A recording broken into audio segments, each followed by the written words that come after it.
Farizi NIM 7311417188. Saya akan mempresentasikan tentang artikel yang berjudul Safety Climate, Worker Health and Organizational Health Performance, Testing Psikologi Sosial and Combined Pathway, yang ditulis oleh PBT Brownhouse Brenda Verman tahun 2016, masuk dalam Jurnal International Journal of Workplace Health Management volume 9. Selanjutnya yaitu latar belakang. Latar belakang dari penelitian ini yaitu adanya penelitian sebelumnya yang mengungkapkan bahwa iklim keselamatan organisasi dikaitkan dengan hasil keselamatan seperti kecelakaan dan cedera di tempat kerja menurut Johar 2010. Namun hubungan antara iklim keselamatan kerja dan masalah kesehatan fisik dan mental pekerja kurang mendapatkan perhatian. Penelitian ini memiliki nilai kemenarikan untuk diselesaikan, yaitu apakah organisasi perawat kesehatan memberikan prioritas tinggi untuk kesehatan dan keselamatan atau bagi mereka yang mendapatkan skor tinggi pada iklim keselamatan, dengan tujuan agar mereka berkinerja lebih baik dalam hal kesehatan pekerja individu, tingkat atensi dan tingkat pemanfaatan layanan kesehatan di suatu organisasi. Selanjutnya yaitu tujuan penelitian yang menguji hubungan antara iklim keselamatan organisasi dan kesehatan organisasi yang dimediasi oleh kesehatan pekerja individu. Selanjutnya yaitu kajian teori. Ada 3 teori. Yang pertama yaitu teori jalur fisik, gangguan muskuloskeletal, dan iklim keselamatan fisik. Teori ini menunjukkan bahwa pekerja akan termotivasi untuk mematuhi aturan dan peraturan keselamatan fisik jika mereka percaya bahwa perilaku ini akan memberikan hasil yang bernilai. Bekerja dalam organisasi dengan iklim keselamatan kerja yang tinggi akan menghasilkan nilai penting keselamatan fisik bagi pekerja, yang ditulis oleh Johar 2008. Yang kedua yaitu teori jalur psikososial, kelelahan emosional, dan keamanan psikososial. Berdasarkan dasar-dasar teoritis dari kerangka kerja ini dikemukakan bahwa iklim keselamatan psikososial bertindak sebagai sumber daya organisasi dan akan mempengaruhi kesehatan psikologis pekerja dengan pengaruhnya terhadap tuntutan pekerjaan dan sumber daya pekerjaan, yang ditulis oleh Dollar and Baker tahun 2010. Teori yang terakhir yaitu teori gabungan jalur fisik dan jalur psikososial. Faktor psikososial dan kesehatan psikologis pekerja dapat memberikan implikasi penting bagi kesehatan fisik pekerja. Yang ditulis oleh Yulita et al. Tahun 2014 adalah peneliti pertama yang menemukan bahwa varian psikososial dan iklim keselamatan organisasi mempengaruhi masalah kesehatan fisik melalui tantangan dan hambatan. Dari kajian teori tersebut terdapat 5 hipotesis penelitian. Hipotesis penelitian yang pertama yaitu iklim keselamatan fisik berhubungan negatif dengan gangguan muskuloskeletal pekerja. Gangguan muskuloskeletal adalah suatu kondisi yang mengganggu fungsi sendi, ligamen, otot, saraf, dan tendon. 1. Tulang belakang. Sistem muskuloskeletal melibatkan struktur yang mendukung anggota badan, leher, dan punggung. Selanjutnya yaitu hipotesis penelitian kedua, iklim keselamatan fisik berhubungan dengan A. Ketidakhadiran, B. Presenteeism. Presenteeism sendiri yaitu merupakan kebiasaan karyawan untuk tetap masuk kerja meskipun sakit atau kondisi fisiknya tidak memungkinkan untuk bekerja. Yang C. Tingkat pemanfaatan layanan kesehatan melalui muskuloskeletal pekerja. Hipotesis penelitian yang ketiga yaitu iklim keamanan psikososial berhubungan negatif dengan kelelahan emosional pekerja. Selanjutnya yaitu hipotesis penelitian keempat, iklim keamanan psikososial berhubungan negatif dengan A. Ketidakhadiran, B. Presenteeism, C. Tingkat pemanfaatan layanan kesehatan melalui kelelahan emosional pekerja. Yang terakhir yaitu hipotesis penelitian kelima. Iklim keamanan psikososial berhubungan negatif dengan A. Ketidakhadiran, B. Presenteeisme, dan C. Tingkat pemanfaatan layanan kesehatan melalui kelelahan emosional pekerja dan gangguan muskuloskeletal. Selanjutnya yaitu metode penelitian. Di metode penelitian ini terdapat 5 informasi.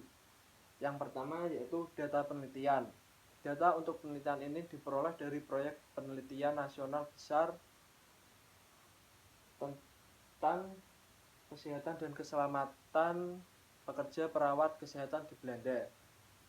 Yang kedua yaitu sampel. Sampel penelitian ini yaitu sebanyak 8.761 peserta yang bekerja di 177 organisasi perawat kesehatan. Yang ketiga yaitu teknik sampling, menggunakan simple random sampling. Yang keempat, teknik pengumpulan data. Para peserta dalam proyek penelitian menyelesaikan survei berbasis web melalui pendekatan langsung dan tidak langsung.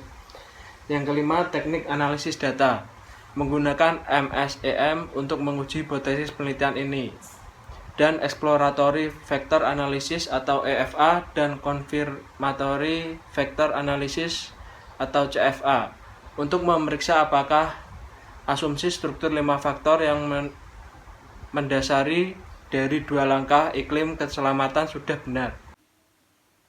Selanjutnya yaitu hasil penelitian, dan ini adalah tabel rata-rata standar deviasi dan korelasi antara variabel. Selanjutnya yaitu adalah gambar.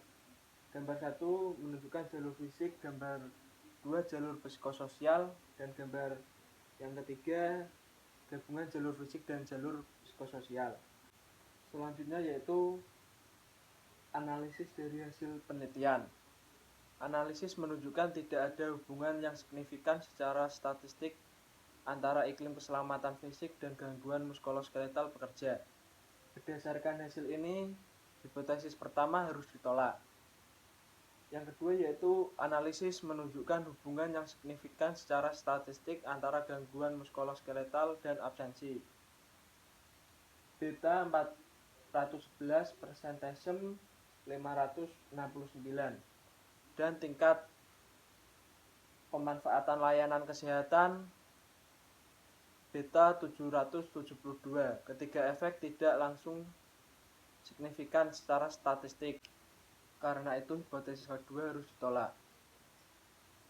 Yang ketiga yaitu analisis menunjukkan hubungan negatif yang signifikan secara statistik antara iklim keselamatan psikososial dan kelelahan emosional.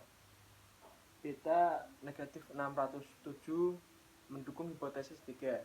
Yang keempat yaitu efek tidak langsung dari iklim keselamatan psikososial pada absensi secara statistik signifikan. Beta sama dengan negatif 347 mendukung hipotesis 4A. Efek tidak langsung dari iklim keselamatan psikososial pada presenteeisme adalah signifikan secara statistik beta negatif 259 serta mendukung hipotesis 4B. Namun efek tidak langsung dari iklim keselamatan psikososial pada pemanfaatan layanan kesehatan beta sama dengan negatif 109 tidak signifikan secara statistik. Oleh karena itu hipotesis 4C harus ditolak. Yang kelima yaitu hasil penelitian menunjukkan bahwa hubungan antara iklim keamanan psikososial dan absensi memediasi oleh kelelahan emosional bukan oleh kelelahan emosional dan muskuloskeletal. Efek tidak langsung signifikan secara statistik beta negatif 346 sebagian mendukung hipotesis 5A. Dan hasil yang sama ditemukan untuk hubungan antara iklim keselamatan psikososial dan presenteeisme. Hubungan hanya dimediasi oleh kelelahan emosional, efek tidak langsung signifikan secara statistik beta negatif 259 sebagian mendukung hipotesis 5B. Akhirnya hubungan antara iklim keselamatan psikososial dan pemanfaatan layanan kesehatan dimediasi oleh kelelahan emosional dan gangguan muskuloskeletal.